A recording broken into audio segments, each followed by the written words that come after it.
తాడేపల్లిలో నిర్మాణంలో ఉన్న వైసీపీ ఆఫీసును కూల్చివేసిన ప్రాంతాన్ని పరిశీలించారు ఆ పార్టీ నేతలు. సీతానగరం వద్ద భవన ప్రాంతాన్ని పరిశీలించారు మాజీ మంత్రి అంబటి రాంబాబు.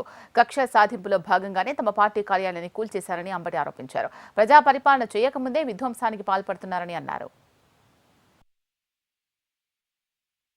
ప్రజా పరిపాలన చేయకముందే మీరు విధ్వంసానికి పాల్పడుతున్నారంటే దేనికి మీరు ప్రాముఖ్యత ఇస్తున్నారు?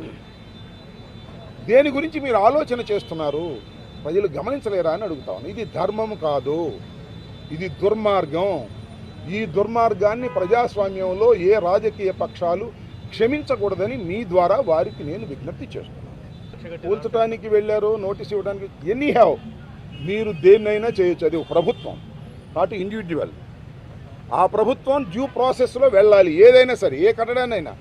మా కట్టడాలన్నీ కూల్చేయదలుచుకున్నారు మీరు, okay, wonderful. Come to the law, according to law రండి. ప్రొవిజన్స్ ఉన్నాయి సిఆర్డీ యాక్ట్ ప్రకారం, లేకపోతే మరొక దాని ప్రకారం. According to you go. చట్ట ప్రకారంగా వెళ్ళండి, చట్ట ప్రకారంగా కోర్టులో ఆర్డర్స్ తీసుకోండి.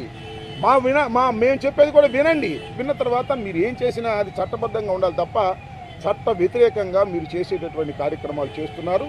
ఇది ధర్మం కాదని మాత్రం చెప్పదలుచుకున్నాం. నిన్న హైకోర్టులో వారు కూడా అటెండ్ అయ్యారు. మేము డిమాలిష్ చేయమని ప్రామిస్ చేశారు. That was also recorded. రేపు మళ్ళీ సోమవారం మళ్ళీ కంటెంప్ట్కి వెళ్తాం, సోమవారం క్రిమినల్ యాక్షన్కి వెళ్తాం. చట్ట ప్రకారంగా అన్ని చర్యలు తీసుకునేటటువంటి కార్యక్రమం చేస్తామని కూడా ఈ సందర్భంగా మనవి చేస్తున్నాను. హైకోర్టు, ఆనరబుల్ హైకోర్టులో ఇది ఆల్రెడీ ఇది కోర్ట్. నిన్నే వాదనలు జరిగాయి. నిన్న వాదనలో ప్రభుత్వం వైపు నుంచి వచ్చిన వారు ఏం చెప్పారు?